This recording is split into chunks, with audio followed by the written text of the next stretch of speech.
Hello. हाय। आप किसकी तैयारी कर रहे हो? मैं यूपीएससी की तैयारी कर रही हूँ।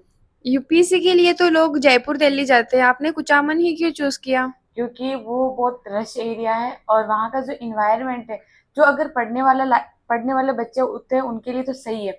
लेकिन जब जो कोई इंसान शुरुआत में जाता है, वो जिसकी एज छोटी होती है उसके लिए वो एरिया सही नहीं है। जब आप मैच्योर हो जाते हैं तब आपके लिए वो एरिया सबसे बेस्ट माना जाता है। और जब मैं यहाँ आई थी तो मैं मात्र 17 साल की थी और मेरे को वो एरिया एकदम इतना मेरे लिए ज्यादा कंफर्टेबल नहीं लगा, इसलिए मैंने यहाँ कुचामन को चूज किया। और यहाँ टैगोर कोचिंग में या टैगोर कॉलेज में कोचिंग भी कराई जाती थी, इसलिए मैंने इसको ज्यादा प्रेफर दिया। तो आप ये बताइए कि यहाँ का खाना कैसा है? यहाँ का खाना बहुत अच्छा है। यहाँ पर जैसे बहुत अच्छा। यहाँ बहुत ज्यादा अच्छा है। जैसे कि है ना कि अपन हर डॉक्टर के पास या किसी के पास जाते तो वो बोलते हैं कि सुबह दही पीना चाहिए, शाम को छाछ नहीं पीनी चाहिए, दूध पीना चाहिए, या फिर ऐसी सारी चीजें अपन को रिकमेंडेड करते हैं वो। उसी तरह से उन्हीं के अनुसार है ना हमारे हॉस्टल का भोजन तय किया गया। सुबह हमको दाल दी जाती है जो प्रोटीन के लिए बहुत ज्यादा आवश्यक होती है, और वो भी अलग अलग तरह की दाल दी जाती है। फिर हमको दिन में नाश्ता दिया जाता है, और जो संडे का दिन होता है वो हमको स्पेशल नाश्ता दिया जाता है। और शाम को हमको अलग अलग तरह की सब्जी, वो भी हरी सब्जी दी जाती है। और जो हमारा जो खाने का रूटीन है वो सुबह 8 बजे को होता है, दिन में 2 बजे नाश्ता होता है, और शाम को 7 बजे या 7:30 या 8 बजे के इस टाइम, इस ड्यूरेशन के अंदर हमको खाना मिल जाता है। अच्छा, तो मतलब कि हॉस्टल घर जैसा ही है, मतलब कि बिल्कुल हेल्दी एकदम। एकदम हेल्थी, हर एक इंसान के लिए बहुत बेस्ट है। जिस तरह से आप रहोगे उस तरह से हॉस्टल आपके लिए बेस्ट है। चाहे जितने घंटे पढ़ सकते हो, जैसे चाहे वैसे आप कर सकते हो। लाइब्रेरी भी है यहाँ। अगर आप रूम में बैठ कर पढ़ना, अगर आपको कंफर्टेबल नहीं लगता है, आपको नींद आती है, तो आप लाइब्रेरी में जाकर भी पढ़ सकते हैं। हाँ, वो मुझे आपकी बात सुनकर लग ही रहा है कि आप मतलब एकदम हॉस्टल में ये जो सारी चीजें बताइए ना वो सब होती है मतलब। या ओके ओके। सो जो हॉस्टल के संस्थापक और व्यवस्थापिका है, उनका रवैया कैसा है, मतलब बिहेवियर कैसा है बच्चों के प्रति?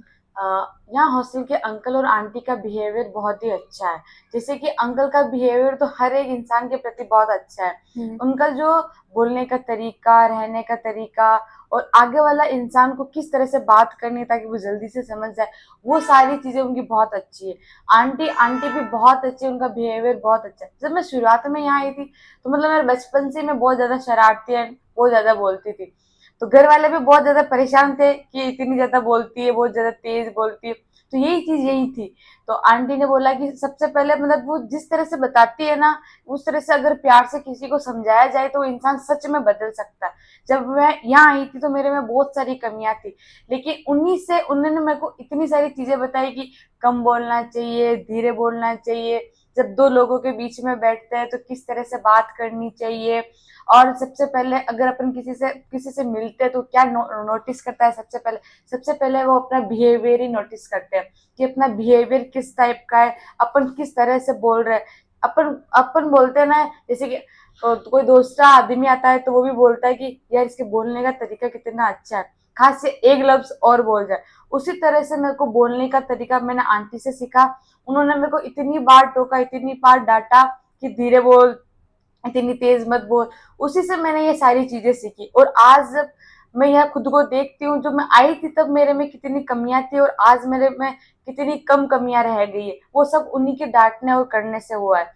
क्योंकि जिस तरह से अपन घर पे रहते हैं और अपन अपनी मम्मी और अपने पापा अपन को सिखाते हैं कि क्या करना चाहिए और क्या नहीं करना चाहिए, उसी तरह से सेम टू सेम बिहेवियर अपने साथ आंटी और अंकल करते हैं। आपकी जो कमियां होती है उसको उजागर करते हैं ताकि आप उस पर वर्क कर सको, और जो अपने में जो अपनी खूबियां होती है उस खूबियों को संवारने का काम भी वो करते हैं। थैंक्स।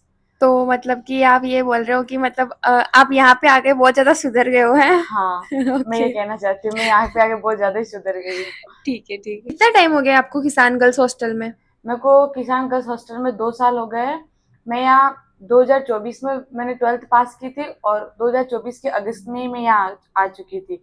और तो आप आपकी कुछ यादगार बता सकती हैं यहाँ पे आपकी सबसे यादगार बहुत क्या ज्यादा रही? ज्यादा चीजें याद कर, तो बंद जी कर बता दो। दो।